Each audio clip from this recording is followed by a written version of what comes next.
Hello there, welcome to Yosis Forum. We are yet on another episode. I have a fun one for you guys today.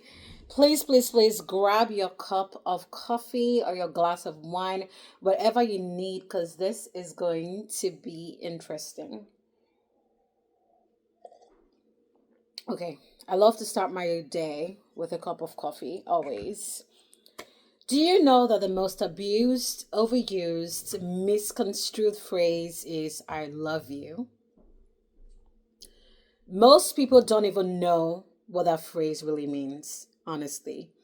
But you hear it so often, so ubiquitously.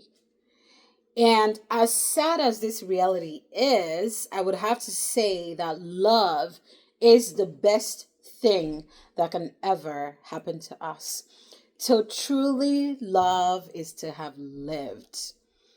Our experience of love at any given time is real and personal to us. Like when you thought that you were going to end up marrying your high school sweetheart. Some people it works out well for them, but not always. That's not always the case. But your experience of love at that point in time was real and true and personal to you because it was how you or how I understood love. But to love is to want to share, to support, to nurture. And oftentimes, our love, unfortunately, is lost on everyone but ourselves.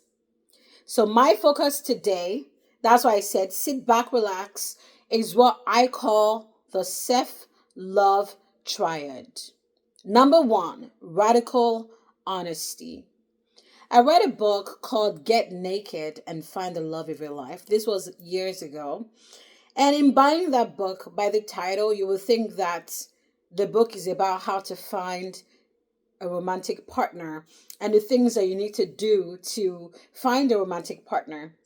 But that book really was about standing in front of the mirror, a symbolic mirror, and really examining yourself, examining your life, looking at yourself in depth, your life in depth, and after doing that, finding the love of your life. And the love of your life really is you, right? So radical honesty. So there's this self-love triad. The first one is radical honesty. It's about knowing who you are, understanding your story, and learning about your strengths, your weaknesses, what your flaws are, what makes you tick, and what makes you you. So I am still on this self love journey, but when I first began the journey of self love, I had to really sit down and understand myself. I had to recount the stories that I had experienced, and the stories that were told to me. I had to recount the stories around my birth and everything since then, and I really had to understand what my struggles were, what my propensities were, what my strengths were, what my flaws were, and understand what made me unique, a unique individual, right? And all that came with me. So I had to be really, really honest with myself about who I am. That was the first part. So, for example, one person can be a saver and someone else is spender. These two people usually end up together. Or one person might be introverted and the other person is an extrovert. We all come in different ways. One person is quick tempered and one is slow to burn.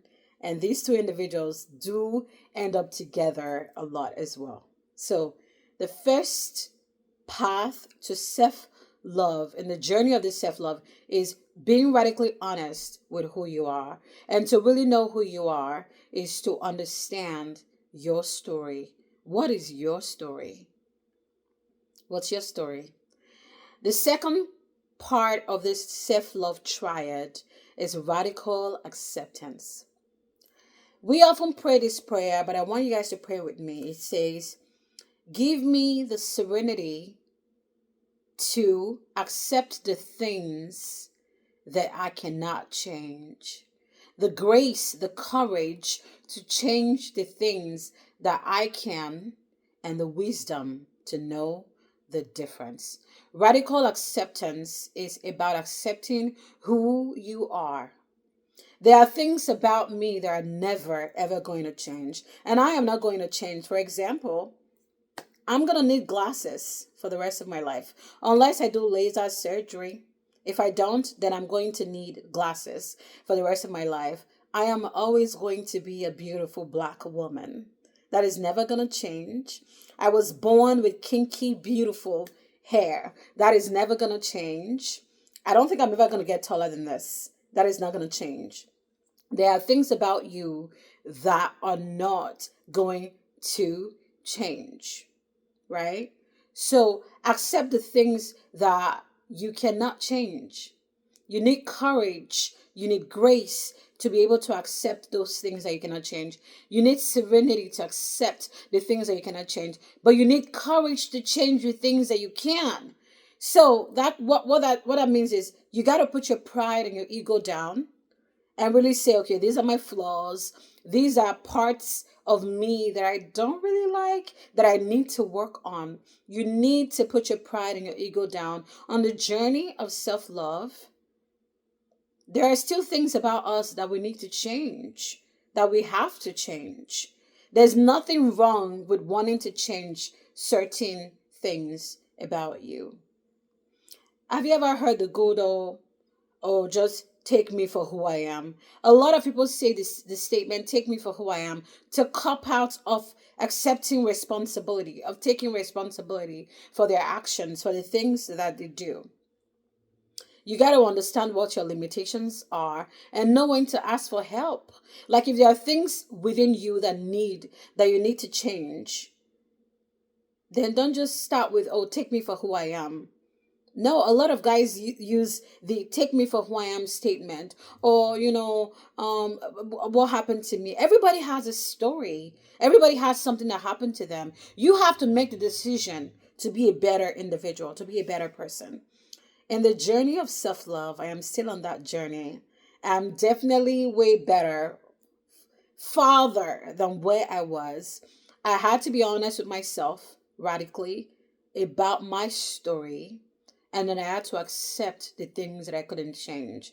And the things that I could, I started working on changing them slowly.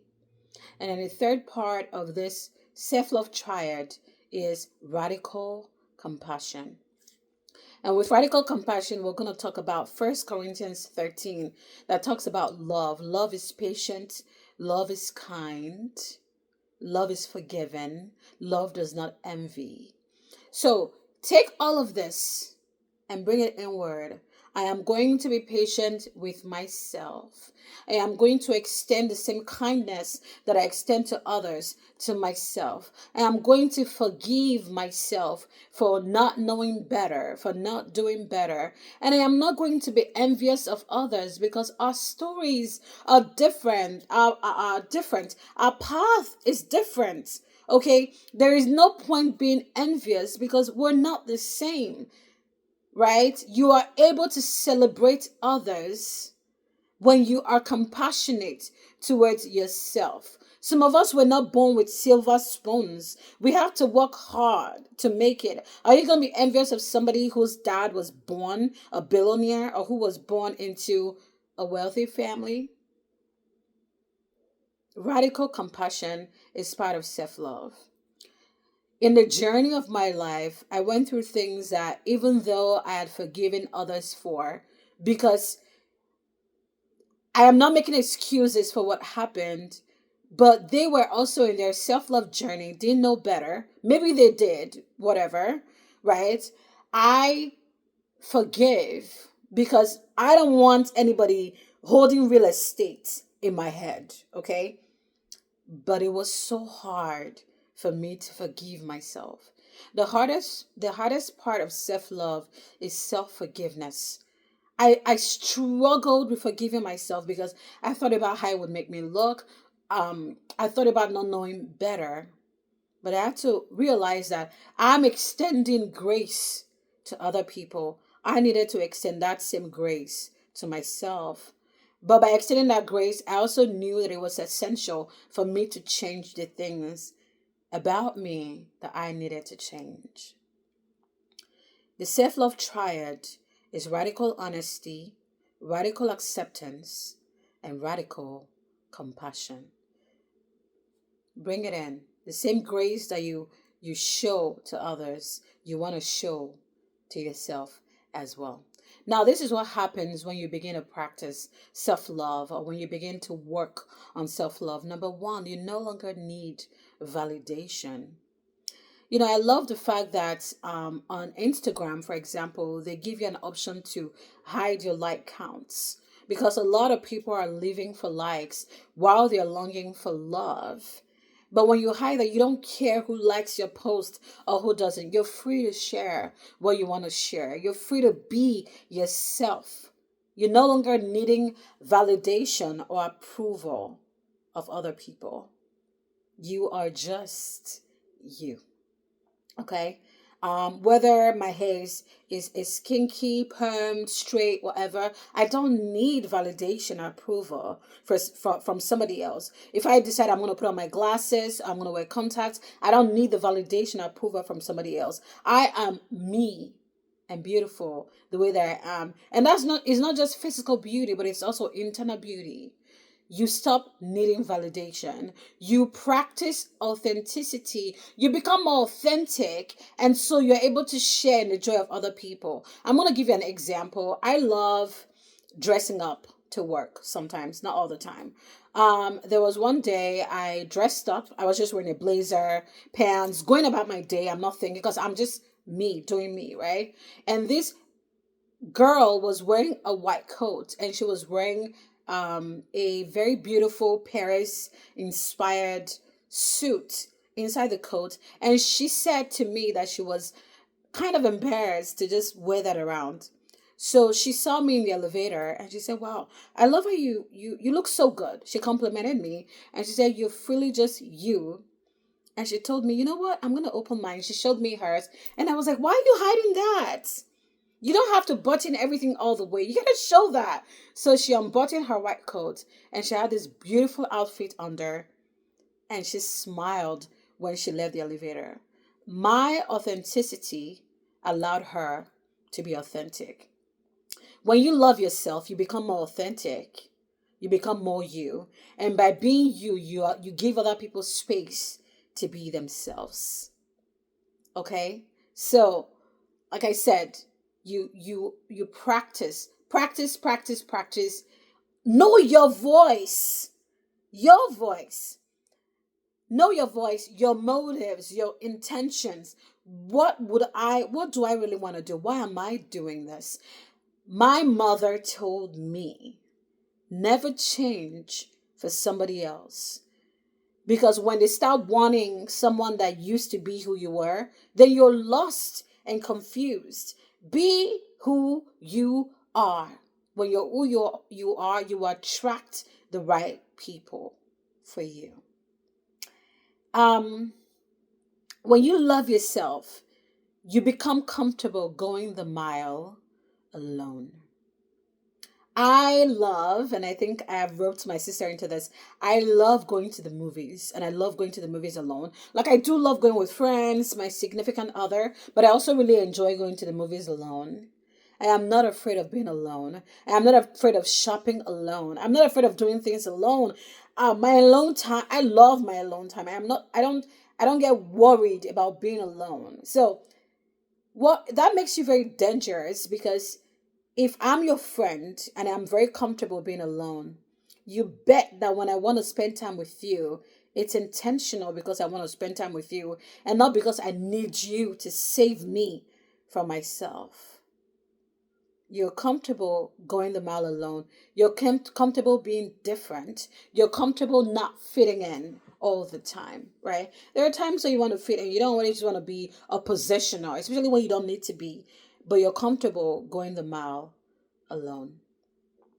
My mother said, never change yourself just to fit someone else's construct of who they want you to be. Our stories are different. We are different. We are all unique. Everybody is unique in their own way. But we'll talk about the fact that not everybody is special. I got that from a book too called The Subtle Arts of Not Giving a Fudge. Okay? So you're comfortable going the mile alone, and when you have self-love and when you're going your self-love journey, you protect your energy. Oh yeah, you protect your energy, and you don't just let every Tom, Dick, and Harry into your life. I'm very selective and very picky of the energies that I entertain, that I allow into my life. I study people the way they study me. I take time to get to know people and to decide if I'm going to let them into my space or not. It is not pride. I have worked too hard to get to where I'm right now to allow someone to come in and mess it up for me. I no longer entertain rubbish. You protect your energy. And because you love yourself, you treat other people the way that you want to be treated. It means that you are kind. It means that you're respectful to other people. They say hurt people hurt people. People don't hurt you because they just want to hurt you, unless they are psychopaths or something. A lot of times people hurt others because they themselves are hurt. You cannot pour out of a cup that is not full. You cannot pour out of an empty cup. When you have self-love, your cup overflows and those around you can feel it. You know the thing about self-love, when I started my self-love journey, I realized that by loving myself and accepting myself and naturally building that love for myself, it built my confidence naturally. Growing up, people would say, what is the meanest thing somebody has ever said to you? That you're not smart enough, that you're not beautiful enough, that you are too chubby, or whatever. Just think about what somebody has said to you. You don't belong in the room because you're not the it girl. Well, guess what? Nobody can make you feel how you don't already feel about yourself. You are it, my friend. You are it. But you gotta do the work. You can't fake it. You can't fake it. I am a living testimony. The thing about self-love is when you love yourself, you carry yourself differently. You're not faking it. You've evolved into a better, higher version of you. And when people see you, they say you've changed. You've not really changed. I didn't change. You just knew you had a relationship with the traumatic lower version of me. This is me. This is who I was always meant to be. When you love yourself, you evolve, and you evolve naturally. I never want to fake confidence. I never want to fake anything because it doesn't last. You got to do the work, but you got to love yourself first. Okay, I want to end this video at 21 minutes. So, I found a quote online that says, I'm not sure who wrote this quote, but it says, I am mine before I am anyone else's. You are yours. Your body, your soul, your mind is yours. You're yours first before anybody else comes in to your life. You are yours first, and you got to love you. You got to be comfortable with you. You got to know what makes you you, what makes you happy, what makes you full.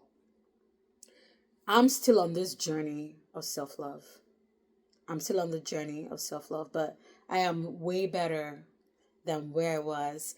If you'd known me 5 years ago, 6 years, 7, 10 years, let's just say 10 years ago, 10 years ago, 8 years ago, you'll not believe that I'm the girl sitting in front of you.